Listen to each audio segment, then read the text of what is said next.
But she started to show me in a personal kind of way. Oh, oh, yes she did. People now, the girl has got it together. I said the girl done got it together, yeah. The girl done got it together for me. And that sounds funny. Let me say the girl got it together. I said the girl got it together. I said the girl done got it together for me. And that sounds funny. Oh, oh, oh, oh, oh, now.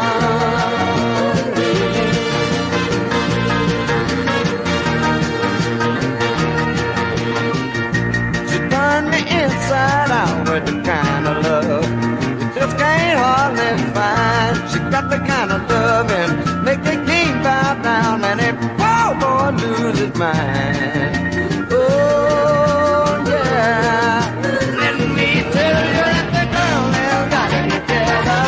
I said the girl has got it together. Yes, she done got it together with me. And that's how it's gonna stay now. I said the girl done got it together. The girl got it together. The girl done got it together with me. And that's how it's gonna, that's how it's gonna, that's how it's gonna stay. Well, listen to me every night, every day. I got some good, sweet loving coming my way. That's how it's gonna, that's how it's gonna, that's how it's gonna stay. Yeah, the girl got it together. I said the girl done got it together. Oh, she done got it together with me. And that's how it's gonna stay. Wow, got it together. I said the girl done got it together. The girl done got it together with me. And that's how it's Okay, welcome to the Opperman Report. I'm your host, Private Investigator Ed Opperman. And if you need a private investigator, you can get a hold of Opperman Investigations and Strategic Solutions. At my email, oppermaninvestigations@gmail.com. Then also, too, you need to get a hold of me about the radio show, oppermanreport@gmail.com. Got a lot going on. Set up the new company for a big project I'm working on, so I got help. I have help down there, help me out now, working down there, getting paid. And so what we're doing is we're making a lot of changes to the podcast. We're moving from Spreaker. We moved over to another platform. I'm not crazy about it. We may be making a second move. We may be turning into gypsies on the road, the wandering Opperman Report to different platforms. But I just had it enough with Spreaker. I couldn't take them anymore. And having a lot of problems with moving the show over, too. They're giving us a lot of problems, man. For with them 14 freaking years, you'd think they'd have some respect. But nope. May have to take some action there. So got some help now helping me out, though, with all these big projects we're working on. And so one of the plans, probably this week, we'll have the live show next week, maybe live again, and maybe with video on Patreon. We'll have a live show on Patreon, and then with video, and then we'll play it right afterwards with audio, just for the losers out there that aren't members of Patreon. The deadbeats and the freeloaders. Okay, we'll have it for them. I'm so tired. Because right now we have no ad revenue, zero, except for YouTube and Patreon. That's all we got. We have no ad revenue coming in. We're not approved for ads anywhere, so it's kind of a hassle. But we're not gonna hold out a few months. We'll see what happens. But plus, I set up the new Opperman Investigations and Strategic Solutions for a project that I'm working on there that I am getting paid on for PI work. So we have that going on. And I was able to hire some help to come in, and now we're working on many, many, many, many different things, getting a lot of work done. I'm very proud of what we're doing here. So, otherwise, if you need to like our show, you can check out Patreon, the Opperman Report Patreon. Now, the past month or so, I've been I've been brushing over the Patreon part because I haven't been put up much stuff in Patreon. But I got to show up there right now with Craig Gibson. Well, what's her name? We did a great show last week. Let me find this woman here. I might have it over here. I just put down Jen folder, but I have it over here. Craig Gibson. Kate Gibson. Everyone freaks out because I can't get the names right, but that comes from my old smuggling days, man. You don't want to remember people's names in case the cops get you in that question. You don't want to remember people's real names.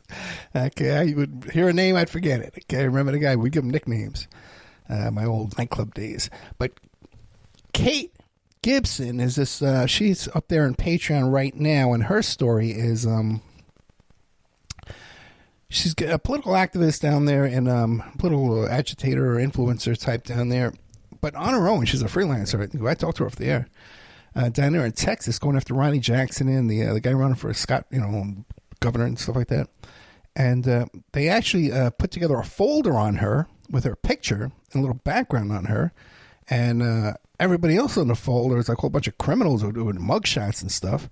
And to keep her out of events.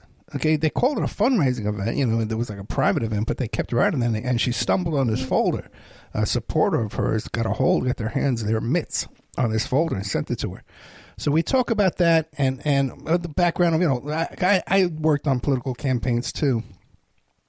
And they have these people called trackers, an opposition research, and you send these trackers, usually young kids, interns and stuff like that. You send them into the opposition campaign to see if there's any gaffes or statements that are being made by the candidate that you can use against them. But she's not doing that. I think that's fair game to have a picture of people you suspect as being trackers and keep them out. But she's not that at all. She's just a regular advocate and a constituent trying to have communications with their representative. And that is one of the things we get into this complaint too, because like when I tried to call Ted Lieu, like I didn't have time to make the arrangements. Hey, who knows Ted Lieu? Give me Ted Lieu's private number. His chief of staff, all that kind of stuff. I just picked up the phone, called his office, and there's no hope, man. You're dealing with some intern, and they're just bored and not, they don't understand the significance of what my phone call was about. So Ted Lieu wound up getting his face on the New York Post. How Ted Lieu messed up. I tried to warn him, tried to call him up, but he doesn't want to listen to Ed Harp. He's got to face the consequences. Patreon. So we got this Kate Gibson, Dave Emery. I'm taping with Dave Emery tomorrow about some Katie Johnson, Jeffrey Epstein stuff, Jane Doe 4. All that kind of stuff. I got the questions, came over today, and it's a lot of stuff. Plus, I have stuff that I've been saying. I go in there once a month, and I'm his Epstein guy. So I go on there now once a month. He has me on there. It keeps me on for like 2 hours, sometimes 3 hours, man. We got to have a talk with him. So I'm going in there tomorrow, so that'll be up on Patreon right away. I'm taping tomorrow with Ellie Leonard, who's working on the front lines with this Jane Doe 4, the Hilton Head 13-year-old who was raped by Trump and Epstein. And she actually got a settlement from the Epstein estate. So that's a big story there. And Ellie Leonard's been at the forefront of confirming and verifying and identifying this Jane Doe 4. Now, her real identity has leaked. It's out on the internet. People are sharing it around. If you see that, you should report it because we don't want any kind of harm coming to these people. Threats or harm. Now, there's also, we're going to be talking, too, about this whole big, I might call it a brouhaha. Okay? To quote Kramer from Seinfeld series there, is that, what do you call it? These were leaked handwritten notes, okay? And I saw them and I shared them. It turns out that they may not be legit. Okay, and Ellie Leonard's on the hunt for that to verify or prove what's going on there. So we'll be taping with her tomorrow. That will be on Patreon this week. Richard Kerr. Remember Richard Kerr? Okay. I just taped an hour and a half with another guest about Trump and bankruptcies and Taj Mahal and Wilbur Ross and Roy Cohn and all that stuff. But by coincidence, I got an email from Richard Kerr. Remember, I was one of the first guys to have Richard Kerr on the radio. He is one of the survivors of the Kincora home for boys in Ireland. Now, one of the interesting things he tells me, and I don't remember if he told me before. By the way, this is the best interview I've done with Richard Kerr. We get the most out of him. He's nice and calm. He's not all frazzled and upset. We got good stuff out of him. We haven't okay. Richard Kerr, he's back with new exclusive details he could not talk about before because there was litigation. He just settled his litigation. For peanuts, he got peanuts on the deal. But still, he has the right. He hasn't signed an NDA. He has a right to talk about it. So he's the fellow that was sex trafficked by Roy Cohen over there in Ireland, taken around Europe, and all kind of interesting stuff there with Richard Kerr. He's back. That'll be up in Patreon this week, and with all brand new behind-the-scenes details we haven't heard before. Sorry about that, Dave Emery. Okay, today I just finished taping 5 minutes ago, and this is like an all-day thing. Jessica the banker. I know her real name. I know who she is. I checked her out. Now, she worked for the company that handled the junk bonds and the loans and the bankruptcy deal with Donald Trump. So we get into all the behind-the-scenes discussions about Deutsche Bank and money laundering and suspicious plane crashes and helicopter crashes around these casino deals. The whole story about Trump's father buying the $4 million worth of chips for cash. A lot of things we talked about with David K. Johnson. We talked about this young woman here. We get into all stuff. One thing I learned brand new is that they forced the people she worked for, the bank she worked for, the funding company she worked for, that took over and forced Trump, says, hey, man, you can keep your name on the door, but from now on, you are Fredo Corleone. You're not allowed to touch or run anything in these casinos that have your name on them. She was part of all those deals, the deals with Merv Griffin, all that stuff. And of course, I told her the funny story about how my girlfriend's brother was roommates with Denny Terrio, who was sexually harassed by Merv Griffin. We get into a lot of side stuff. But one of the things I learned was that deal is what caused Trump to sell the Plaza Hotel in Manhattan. The Plaza Hotel, Trump had to be proud to own the Plaza Hotel during that period of time. Because it was a crown jewel in Manhattan as it overlooks Central Park. It's a beautiful hotel. And it's up there, right there with the Waldorf, which I was more of a Waldorf guy than the Plaza. But I stayed at the Plaza, too. It's a beautiful place. It's like, $600 to $500 a night back in the 80s. Which is like nothing now. But back in those days, it was a lot. Like the presidential suite would be like $800. I think the presidential suite at the Waldorf back in those days in the 80s when I used to go there was like $1,000 a night. $800, $900, $1,000 a night. But during the period of time that Donald Trump owned the Plaza Hotel, and I've talked about this a bit in the past, when I had the guests on from Scores and different people I've talked about, they had a floor that you could only get to that floor with a special key. You had to be a member to get on that floor. And there was all kind of escort services and going on that floor, all kind of shenanigans going there. All the girls at Scores were up there every night. Let's put it that way. Okay, they would hang out with guys who had keys to that floor at the Plaza Hotel. Trump was forced to sell the Plaza Hotel. I always wondered why. Because I knew what was going on there. And it turns out it was because of this deal with the casino and stuff like that, with this bankruptcy deal. So really good information there. You're not going to hear anywhere else. This guest has never been interviewed before. Once again, Ed Opperman brings you early, ad-free, and people that no one ever heard before. Years and years and years and years and years ahead of everybody else. Oh, Jess Michaels. What's playing tonight after this interview here is another Super Gold. We got this great thing here, Jessica the Banker. We got Richard Kerr with, what do you call it? The story with Roy Cohen and Concura School Home for Boys. By the way, another thing we learned from Richard Kerr is that the Concura Home for Boys was 3 blocks away from like the prime minister, where the parliament was in Ireland, So this was like right there. There was a child trafficking operation there right in the heart of the seat of government in Northern Ireland. So we get into a lot of that, okay? So goal this week. We got Dave Emery, the Trump bankruptcy, Jessica the Banker, Jess Michaels, okay? JessMichaelsSpeaks.com. She's a survivor of Jeffrey Epstein. You're going to have 2 hours with her tonight, okay? I don't think she's ever done a 2-hour interview before, okay? And we get into all her stuff. Let me tell you something with this woman, Jess Michaels. We spent quite a bit of time off the air because she had questions for me about some information she had. She knows who I am. She knows what I do. And she has some questions we're looking into. I looked into them. Off the air, we talked for a good 45 minutes, okay? Which is a lot of time for me. You know, if you know anybody, you know, gets on the phone with me, you know, they start all that stuff. Hey, Ed, how you been? Oh, how's your daughter? Okay. So what do you need? At this point, I don't even say, well, how are you?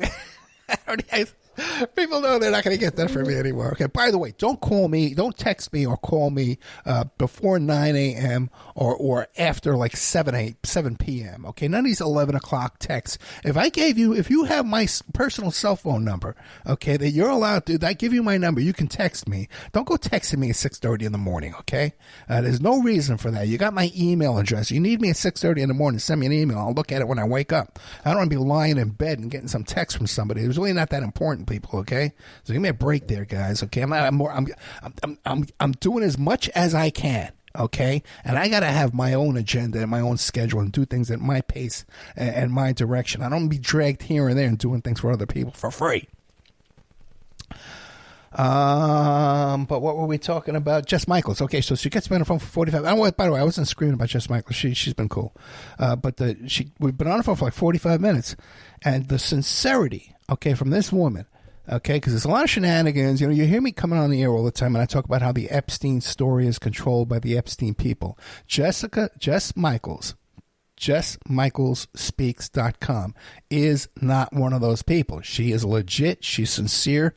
Just a little chatting off the air, a little gossip here and there. You talk about this and that. It's so, man, breath of fresh air to talk to this woman. And then to get her on the show and to talk about stuff with her, too, you know, where we're agreeing with the same stuff, man. We know we got the same gossip about the same people. We know the same lawyers, the same reporters. We know. You know, man, it is such a breath of fresh air to talk to somebody. Especially about this topic, because I always talk about how the story is controlled by the Epstein people. She agrees. When I mentioned some names, and I didn't mention all the names, but I bet if I did, I couldn't do it on the air, but I bet if I did, she would agree.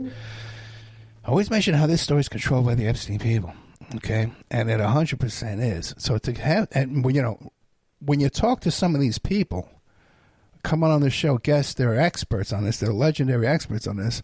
And, you know, you're talking to them, and they're not mentioning mutual friends and mutual lawyers. They don't know any of their stuff. They're out of the loop, man. They don't know what they're Googling their information. So Jess Michaels, man, she's definitely in the loop. She knows what's going on. The reason why it was so important to get her on the air this week is because she was fighting against Todd Blanche getting nominated there to getting confirmed, which he was confirmed despite all of her efforts. She was in the room with Todd Blanche. We go in, we describe step by step what went on there when her and the other survivors, 10 other survivors, confronted Todd Blanche and the Department of Justice. We get into all of that. And you're not going to get this anywhere else, man, because how often do you have somebody who's a legit survivor, legit settlement, been through the process, lobbying Congress on her own dime, too. We get into this whole thing about how she does all this on her own dime. She's not getting any support or any funding from anybody. Okay? We get into all of that, man. And also an investigator who's really involved in all this stuff, knows all the people, worked on cases, been behind the scenes. My clients, you know, testified. My clients received settlements. You know, legit. You know, how often do you get that in this space? People like to call it in this space. You know, they love to use that word. But how often do you get that, man? It's usually this bullshit, man. You know, I see some of these people, they prop them up, man. They don't know crap about what's going on. You know, no connection to anything whatsoever, just what they're Googling. So that's tonight. I got you 2 hours, man. Okay, and when I ambushed her, I made her go 2 hours. I just kept going. I used to do that in the old days, man. I rarely do it now, only when it's really good stuff. So I'm really proud of the work I got out there for you right now, guys. I'm you know me, and plus I'm getting so much done off the air and my private work and my activism and things I'm doing. Very, very, very good time. Okay, so we got Dave Emery. Just the banker about Trump's bankruptcy. There's stuff in there you're not going to hear anywhere else. Okay, I told you about the part about the Plaza Hotel, but there's other stuff in there too about the helicopter crash. I thought it was a plane crash with the Trump executives from the casino, Deutsche Bank money laundering, the Letitia James, corruption fraud trial in New York, and a lot of stuff we get into. Okay, Richard Kerr, Ellie Leonard coming back about Jane Doe 4, and then the stuff. I kind of made a mistake booking a guest. I thought there was somebody else. I made a mistake. I don't know if I'm going to go ahead with it or not.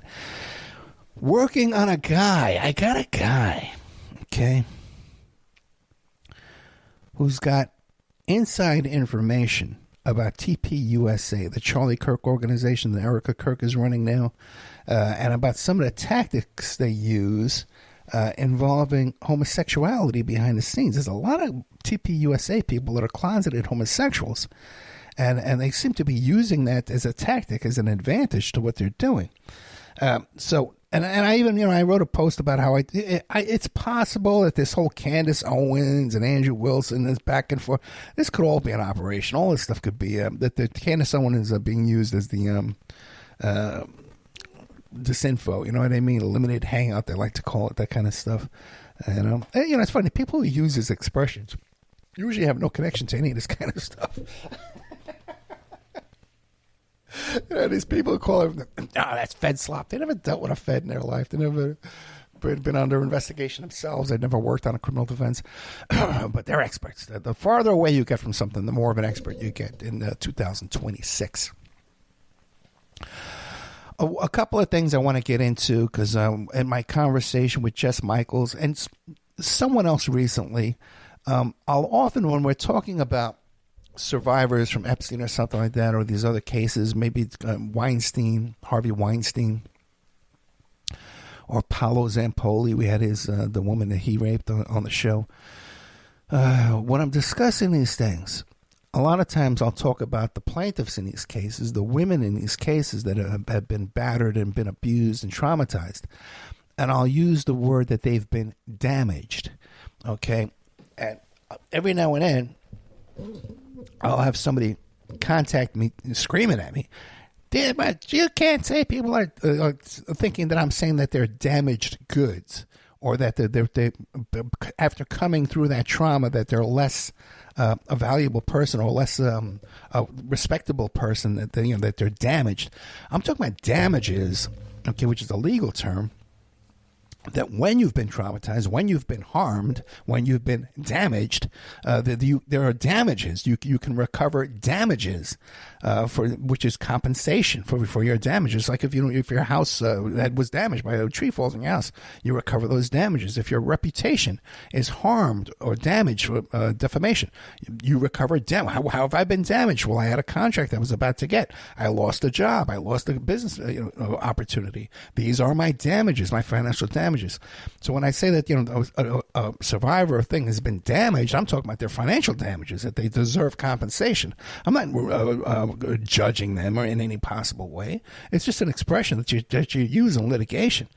So I need to get a little. You guys got to cut me some slack on these things. If you don't understand my terminology all the time, it's not me. God, I'm turning into an angry guy. Okay.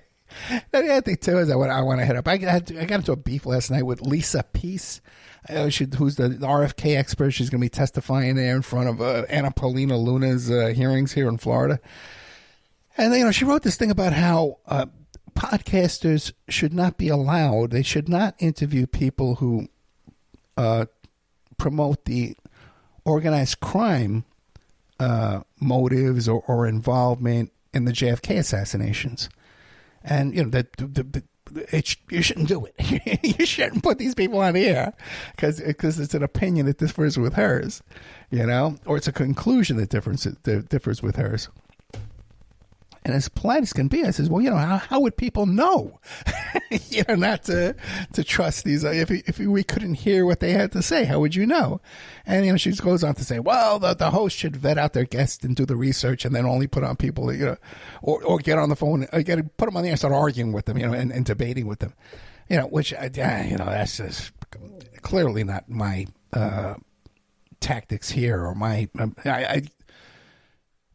bring them on the show, take their statement, what do they got to say? I'm not going to spoon feed you on what to believe or what not to believe. I give you guys a lot of gold, and it goes way over people's heads, but that's not my problem, man. You know, if you're not savvy enough to pick up what I'm putting down, that's, you know, who cares what you know or what you think or what you're concluding? You know what I mean? You know, then there's no purpose in spoon feeding you to agree with everything I conclude or everything I believe. You know, that doesn't work either. You know, so who are we going to appoint to vet out and censor all these guests and these topics? You know, who I think Lisa Peace wants to appoint her. I think. Okay. Oh, God. And she got very rude and insulting with me again, you know, which is why I never invited her back on the show after the 2 times she appeared years ago, like over 10 years ago. But God bless her. I had another issue with her, too, where I wanted to present her. I had these immigration reports about Sirhan Sirhan and the Process Church and Charles Manson, all that kind of stuff like that. I received them from Maury Terry. And I had this stuff exclusively at one point. Nobody had it. I was the only guy who had it. And everyone who has it now, they pretty much got it from me or someone that got it from me. And I offered it to her. And she says, no, I don't want to see it because I know it's not true. The same thing with she doesn't want, you know, hearing authors and guests with theories because, you know, she knows it's not true, so you're not allowed to hear it. So, you know, I really can't respect that. You know, if you call yourself an investigator or a researcher or an author or whatever, and you don't want, you know, don't give that to me. I cannot look at it. It will fry my eyes. You know, my eyes will burn if I look at it, if I handle that document there. I don't know. That's not how I work, man. You know, if you got something, I'll take a look. Of course, you want to vet it out, you know, what's going on with it. What's the chain of custody on these documents, which is what I'm going to be doing with Ellie Leonard tomorrow. This is just how you do it, man. I don't know. That's how I do it. So anyway, she got all said, well, that's why I don't listen to your show because because I let people talk, you know. Sorry, okay. So that's another thing too. We don't censor anybody here, okay? And a lot of these right-wing guys, they can come on the show. I just had one, that Shane Cashman guy. He's a really right-wing guy with Alex Jones and Tim Pool. You can come on the show, say what you got to say. We'll talk back and forth. You know, I'm not going to give you a hard time, but some of these right-wing guys are afraid to come on the show. They're just terrified to come on the show because I'm going to hurt their feelings or I'm going to ask them a tough question, you know, ask them, you know, anyway.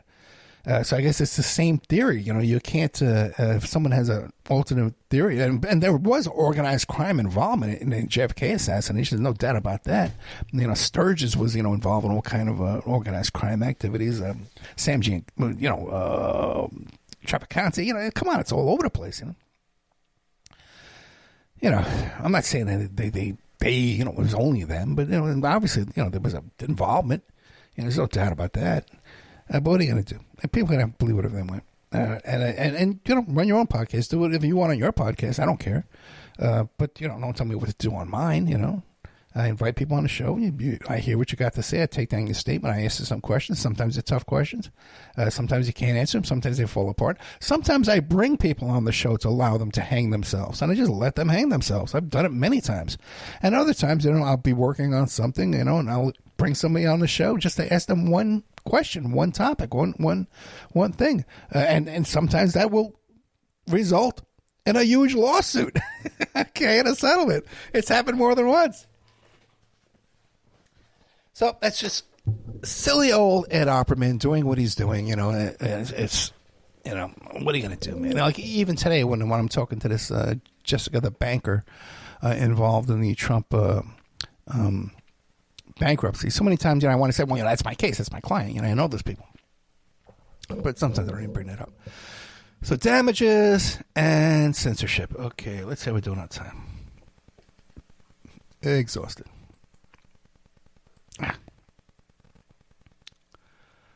Okay.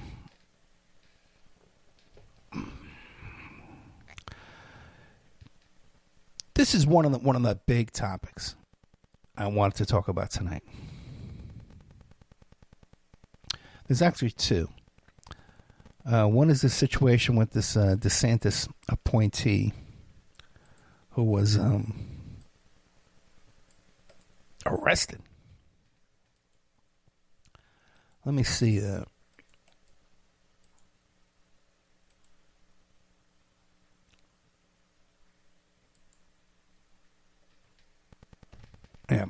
Michael Caruso, 67 years old. And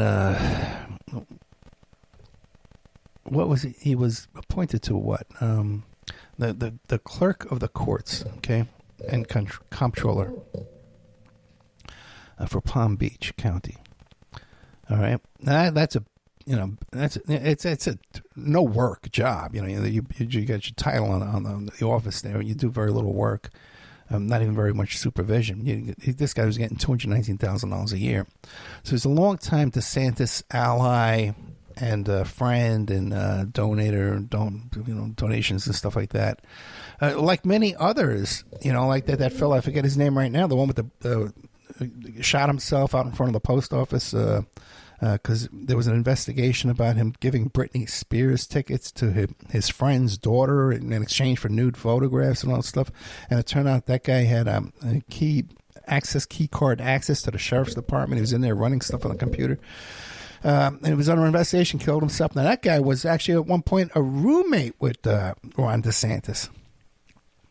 Then you got DeSantis and Joel Greenberg and Matt Gaetz. There's a lot of the same pattern going around these characters here. There's even some allegations about DeSantis. And and also too, there was a thing back once about when DeSantis was running against Trump in the primary.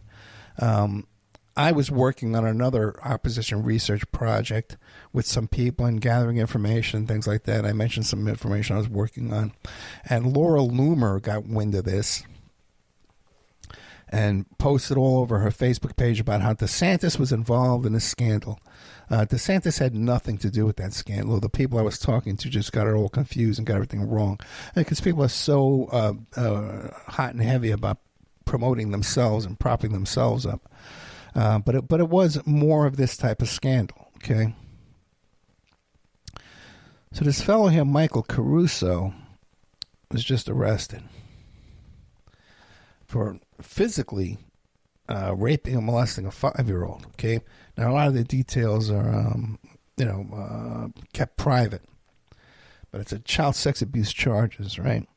Now, these allegations were in public records, public court documents, divorce documents and such, and custody documents during the period of time he was appointed. This was publicly available information. All right. And one of the things that the Opperman Investigations and Strategic Solutions is focused on is political opposition research and political candidate vetting, and also executive vetting for big companies. You want to vet your executive, their background and stuff like that. When you have a political campaign, you want to the campaign will sometimes come to me to vet their candidate. Ed, what can the other side find out about me, about my candidate, or find out about me before I decide to run for office? And then at the same time, it'll be a two-part process where you find out, well, what can we find out about my opponent that we can use against him? So the same guys, or the same team, or whatever, usually, is working both ends of that equation. And then in my case, Strategic Solutions, we can also take the next step of negotiations with the other campaign of what we're going to use and what we're not going to use. Hey, we won't talk about your affair if you don't talk about our affair. You don't talk about your Epstein Clinton Foundation. We won't talk about Epstein going to Trump Tower and being friends with Trump. You follow? This is how these things work. And I could do that part too as well. Clearly, I can investigate, and clearly I can negotiate, and clearly I keep my mouth shut too about things when I'm paid to keep my mouth shut. Okay, anyway. So DeSantis could have and should have known about these very serious allegations in this divorce paperwork, and just took a little bit of effort and says, hey, well, what's the civil, we're not going to arrest him, but what's the civil scale here, the preponderance of evidence? Is it more likely to be true or less likely to be, or is it total crap? It's just a bitter, crazy woman, wife, daughter, ex-wife, or whatever, who's making these allegations, or the child, the accusing child has all kinds of, accusing 100 people of this, what evaluate the case. I don't want to get into too much specifics, but let's evaluate these allegations and are they credible or not, which could have been done or maybe was done. But this guy was such a friend and ally of Mr. DeSantis that he just says, well, we're going to take a chance that the public's not going to find out about this, or that the charges are going to be so serious that he's going to get arrested for them. So I don't have any kind of inside information on this of how that went, but it's definitely preventable. That's for sure. I can guarantee you that this incident here, if you hired me, is preventable. Okay, we could have prevented all this. That's 100%.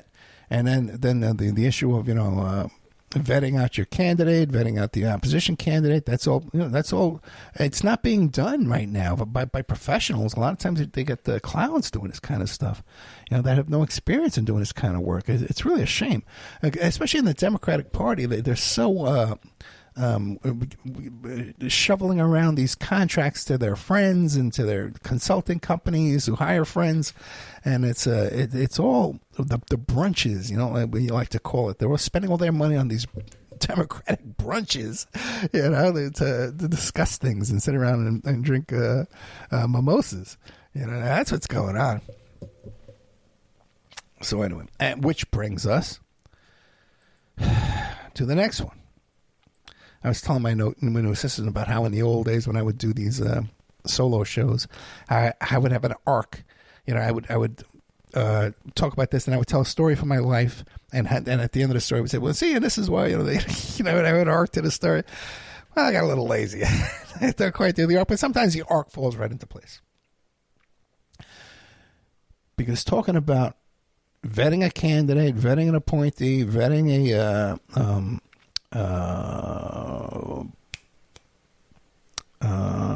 executive, hire, right? You want to make an executive of a company, they're going to be a public face of your company. You want them having a crazy scandal.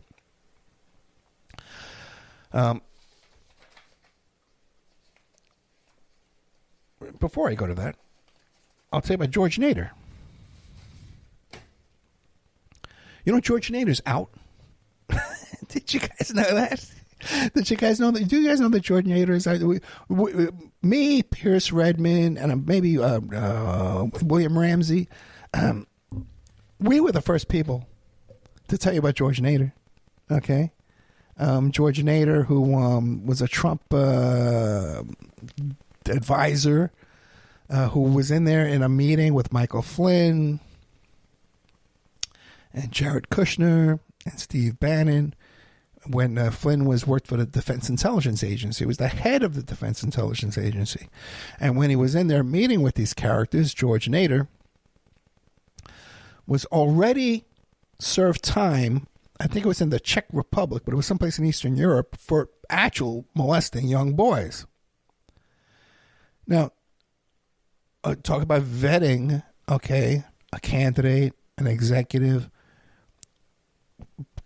Companies will vet people they're having a business meeting with. Okay, you'll vet them out and see what's their background, and especially a high level meeting like this with Flynn and Jared Kushner and Bennett.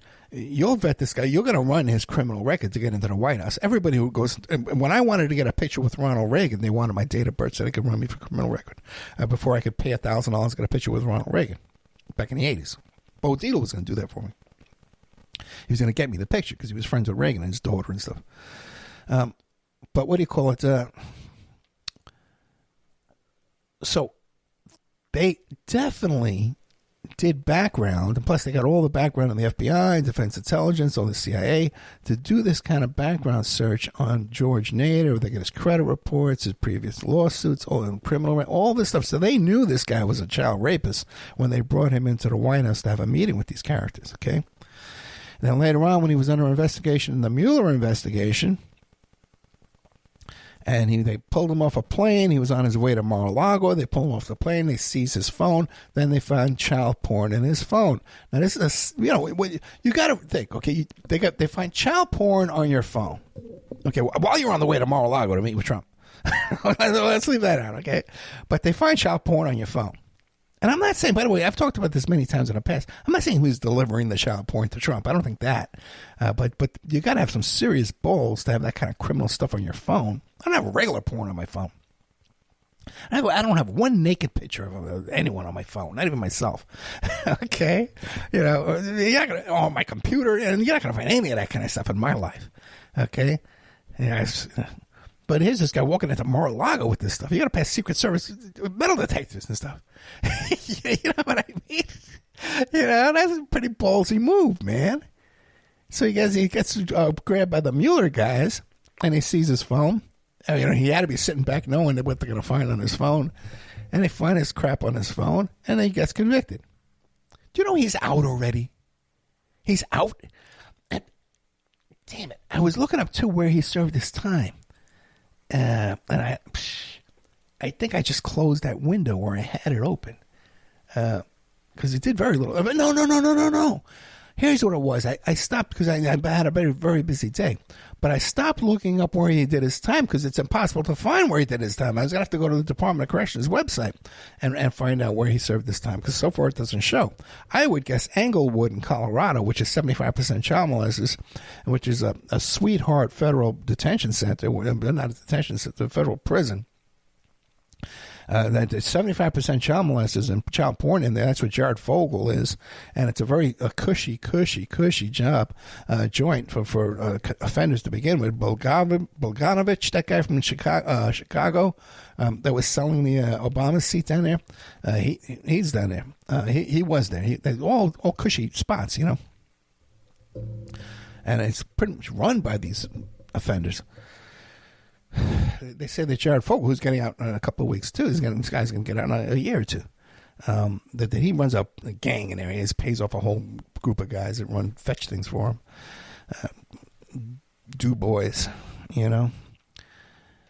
So there's no way they didn't vet out George Nader, and he's about to get out too. So this is how these things are done. Okay. So once again, DeSantis, he's got these kind of resources. Give me a break. He's the governor.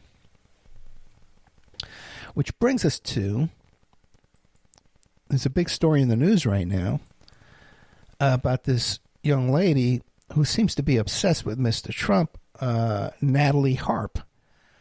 She's only around 30 years old, and just 2 letters came out. From the past couple of years. I think they're from 2023, 2024. No, it had to be after 2000. Well, anyway, I'm sorry. I don't know the specifics on when these letters came out, but they just were recently. You can see that they were folded up letters, and they were smoothed out, and somebody took a photograph of these letters. And these were letters from her to Donald Trump. And they're very personal letters. And her father had some kind of business connection to Trump.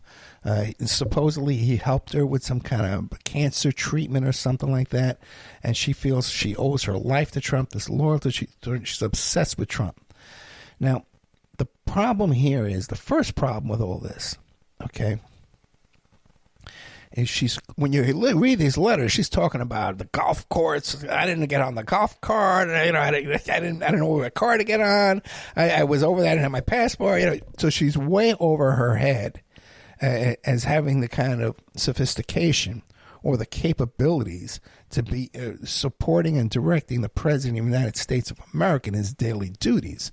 If this is the caliber of person he has around him in such a high position, we're in big trouble. Now, I get the White House press releases every day. I get the White House press releases, and I get the White House daily briefings. I get the White House, what's it called? The White House guidance. Okay, the daily guidance. I'm working on it, dude. Give me a break, man. Let me tell this guy.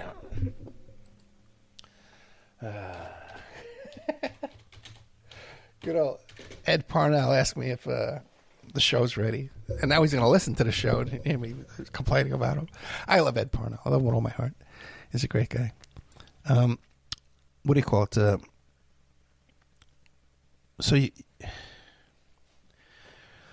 She's incredibly over her head, okay, as far as competence, experience, and maturity. Now, that's step number one, to be around the President of the United States at such a high level. Now, I get the White House daily guidance, which tells you where Trump's going to be tomorrow, what his schedule is, what his meetings are. And then also, too, the summaries, all this kind of stuff, advanced information, and then press releases and stuff. Now, normally on a normal White House, you also get them from the Vice President, the President's wife, the First Lady, the first, second lady. The Vice President's wife, you get all that stuff. But in the Trump White House, you just get Trump. It's very rare you'll hear something from Melania, or even more rare, something from Vance. It's like Vance is kept like a mushroom. So sometimes the press pool will put one or two reporters, and then the White House update it comes out from a reporter's email directly, and then you can email them back saying, hey, like I can think of one too. I wanted to find out if Biden had gone to Easter Sunday services, and so you email them, emails back, and then you wind up on these email loops. Not a lot of times now they talk about these private chat, these group chats, But the old-fashioned guys like me, you're in these email loops with emails with a bunch of reporters. I'm in email loops with private investigators, different private investigators all over the country. And, normally it's just annoying, spam, But with these press email loops, when I went searching through my files and my records on my computer and stuff like that, when I looked up this Natalie Harp, her name comes up quite a bit. Okay, the report is complaining about how much control and access she has to the president, and how she's making decisions and keeping certain people away, and people have to get in. So now I haven't gone through all of these things one by one, but she is an issue. Let's put it that way. I can personally tell you that she's an issue because I see the emails. Okay, so over her head, and a difficult person causing trouble. It seems like she had kind of a beef with Levitt, too, the press secretary, and now this guy Asso came off about her and Melania and stuff like that. Melania had to come out of the woodwork, and then she was with this whole big, which is a huge scandal. You don't hear about the catering container, that's snuck Trump and Hegseth and this young lady, Natalie Harp, off the plane, in the decoy plane with all the reporters and Mario Rubio, Mark Rubio, they're all on the plane. The one that says got the bullseye from the Iranian missiles. But this Natalie Harp, this kid, man, she's on the safe plane with Mr. Trump. And you listen to this love letter she writes to him. So my first concern here, okay, with this Natalie Harp, is one, the letter's crazy. This is, if I would get a letter from someone like this, I'd be pushing them away. Nice to know you. I get crazy emails and stuff all the time. People, for some reason, people fall in love with me. People, weird people, that I chat with them on Instagram, and then become obsessed with me. They start writing crazy articles about me. Just wild, weird people, And then, just someone, hey, you're bugging me. I can't give you the amount of attention that you need from me, so I'm going to block you. Think go your way, I'll go my. Another guy just recently, too. Well, Ed Offerman must be a shady character because he refuses to talk to me. Give me a break, man. You're a weirdo. I don't want to talk to you. That's why. Because of what you're doing right now. That's why I'm not giving you my time. Okay? That's your conclusion. If I don't spend my time dealing with you, then I must be shady on something else. Give me a break, man. Grow up. Do what you're doing. Don't worry about what I'm doing. No one else is worried. I got a great list of clients that seem to love me and love my work and love what I'm doing. Okay, if you don't like it, don't hire me. Go away. All right, but the thing is, she writes this very obsessive love letter to the President of the United States. That's issue number 1. If Trump had any judgment, he'd be backing away from this person, not, indulging them, this worship from somebody. That's he's got to know that's a bad route to take. That's a rough road to go down. My second big concern about this is, how are you and I seeing these pictures? Someone that is this intimately close to President of the United States of America to see his personal mail from a fangirl, who works next to him. This is private communication between these two. Got their hands on this and photographed it. Now, one possibility is that Trump saw this and was bragging, "Hey, look at me. I'm such a stud. I got this 30-year-old little hottie here. Looks just like my daughter. Write me love letters. Take a look at this." I can see Trump doing that. But the other, and then whoever he trusted with that information showed him this letter, photographed it, or maybe Trump photographed it, and said, But what's the chain of custody now with this letter? Okay. I think it's Daily Beast, right? But it really doesn't matter the publication. Because who's in the mix with all of this? Michael Wolff. Michael Wolff, Fire and Fury. Michael Wolff, friends of Steve Bannon. Michael Wolff, friends of Jeffrey Epstein. Michael Wolff, that Michael Wolff. Michael Wolff, oh, he's a hero. He's suing Melania Trump. He's a hero. Oh, Michael Wolff is exposing Epstein's reporting on Epstein. I've been telling the world since 2018, Michael Wolff is one of them. Don't trust Michael Wolff.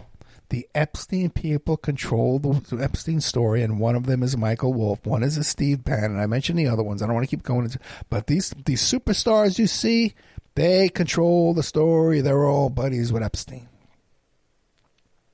Oh, Ed, you're so Ed's arrogant. Ed's stupid. Ed's crazy. He thinks he knows everything. Well, take a look. I'm always right. Okay. Michael Wolff is the source of these letters. Okay.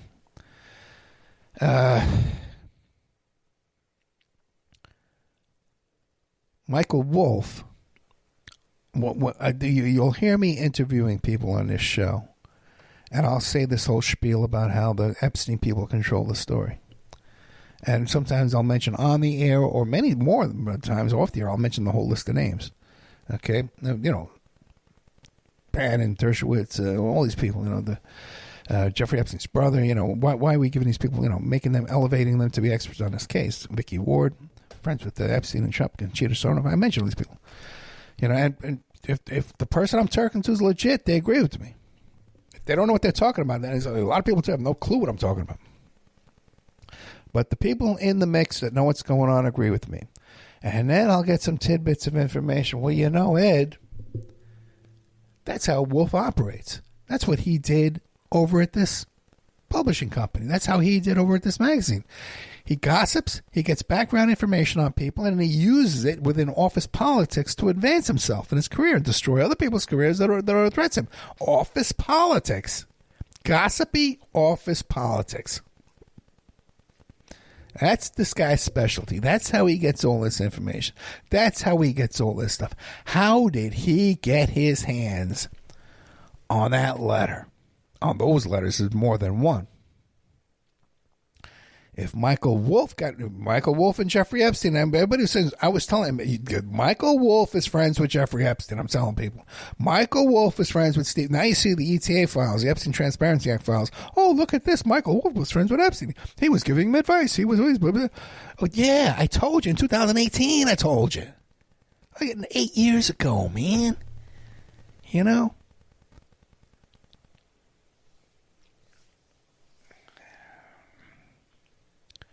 It's exhausting. It's exhausting. So Michael Wolff is able to get his hands on his stuff. Now, if Michael Wolff is aware of the situation, every foreign intelligence across the world is aware of this woman and her obsession and her background and what's going on in that letter. Okay? They all are. Every private intelligence organization, company, operation is aware of this, that work for these big, companies, oil companies, and these big, banking, Deutsche Bank, they all have their own private security, their private intelligence operations too, buying all this information. Okay? They're aware of all this. When when Trump was over there, I think it was the Arab Emirates, and there was a line of people walking up to him, and one of these heads of states pulled out some paperwork in his pocket and showed it to him, and people saying, "Oh, that's from the Epstein files." There's a lot of stuff besides the Epstein files that's embarrassing to Trump. Trump doesn't want this thing out there because it's going to get him in trouble with his wife. It's going to get him in trouble with his kids and get him in trouble with, with the news and the press and all this kind of stuff. It makes him look crazy, looks stupid, that he's got stupid, crazy people around him. So just like this one letter, there's thousands of things like that out there, okay? Stuff that I know about is out there, okay? What's that now? So we have an issue here. We have a weak link. Natalie Harp is a weak link. She's writing crazy letters. She's inexperienced. She's out there doing crazy stuff. And her communications with the president is loose lips. Got a problem. What's a huge, bigger problem than that is that this woman's been walking around this close to the President of the United States with no security clearance.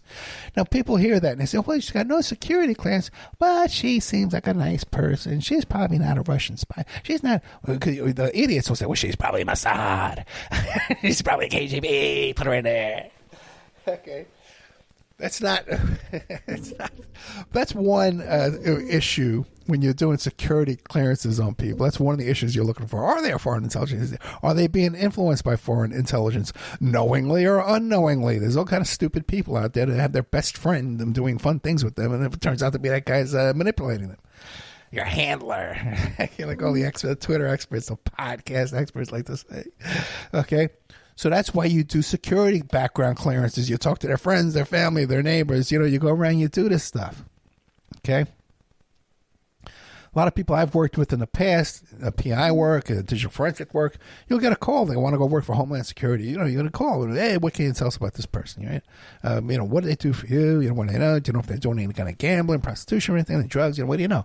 And a lot of times, too, if they want to come meet you in person, you say, let's do it on the phone. It's not a big, intrusive thing, but you look for clues and you look for stuff. It's not the end, the end of the world. It's not like people think it is. I've been through a federal FBI background check, and it's tomorrow. It's not that big a deal. But some stuff's going to jump at you, glare at you. Okay, and this woman has had no security clearance. But so what does that mean? If does not have that top secret security clearance, and she should have the highest level if she's practically. She's sleeping with the president. Okay? Marilyn Monroe got killed for that. But if she's sleeping with the president, she should have a security clearance. Now, what happens when you got a security clearance and you're in this close contact with the president? All your communication devices are now secured. I saw some idiot, man, on Thread saying, no, you can't find her old Twitter account. They're all gone. Well, no kidding, man, because now she's going to go through the security clearance process. She doesn't want them seeing it. But all this time, Musk has had her stuff. Zuckerberg has had all her private communications. All that stuff, man. All that stuff. They have all that stuff. If they have all that stuff, every foreign intelligence around the world has all that stuff. Okay? If someone like this is running around, Ed Opperman can dig up. If I had the budget, to go, there's things I can know everything about her with the sources and the resources I have. 63 years old, 45 years as an investigator. Okay, so imagine what people like Musk and Zuckerberg and Bezos and the U.S. that guy from Arab Emirates, UBS, USB, whatever his name is, all that stuff. What they could be finding out. Qatar. You know, what Qatar information has the dirt on this. Everyone's talking about the Epstein files being used for blackmail. This guy, ladies and gentlemen, is what we have to be concerned about. If she's had no security clearance for all this time, from the day she was first photographed with Donald Trump, China, well, every country, Israel, all of them, zoned in on her. Who is she? How does she connect it to him? Look how he's looking at her. Look how she's looking at him. What do we find out about this woman? And they will insert assets and operatives into her life, into her sister's life, her father's life, her brother's life, and insert these people in as friends. Well-meaning, helpful friends, not scary people. Not, you know, hey, let's meet by the bridge and talk top secrets, comrade. No, man, they come. Hey, let's have fun. Oh, I got tickets to the Super Bowl. You want to come? That's what That's what happens here, man, guys. Okay, let's go into business together. That's what happens. Okay, there's no way that hasn't happened because she's had no clearance. There's been no check. Her communication devices have not been secured. She has been provided with secure email accounts and social media accounts, and with cell phones and devices and things, computers, laptops. All of that stuff is bare and naked. Okay, and anybody can go in there and get whatever they want. That's why the Natalie, what's her name, Hart? Guys, okay? That's what's going on. That's what you need to worry about. That should be the headline. All this, ladies and gentlemen. Ed Parnell says, no problem. Oh, I went overtime, so I apologize. Ed Parnell, I love you. Guys, like I said, we have no advertising income coming in whatsoever. If you want to help us out by joining Spreaker, not Spreaker, what do you call it? If you want to help us out by joining Patreon, the Opperman Report Patreon, there is a big pile of new information that's up there this week, and we will be doing video, if not by the end of this week, definitely by the end of next week, I promise you. So you'll be able to see my happy, angry face here screaming into the phone, you know, looking at my notes, and God, I'm going to hate doing that. Live. Maybe we can be hook it up so we can take phone calls like we used to in the old days, because we can't on Spreaker. That was a defect on Spreaker. We're not able to use that what do they call that, studio thing at all. I'll make you a promise, man. If I get 100 new Patreon subscribers, I will hook this up that I'll do live shows on video and take phone calls. And I'll even give you a couple of extra shows during the week. How's that? I'm not for a short period of time, not forever. All right, guys, we're out of time. I hope I got the right outro song for you, but follow me, retweet, share, all that kind of stuff, because I need to, we got a lot going on. Love you guys. It was just a year ago today we made a vow to love for worse or better. You did your best, you tried in every way.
western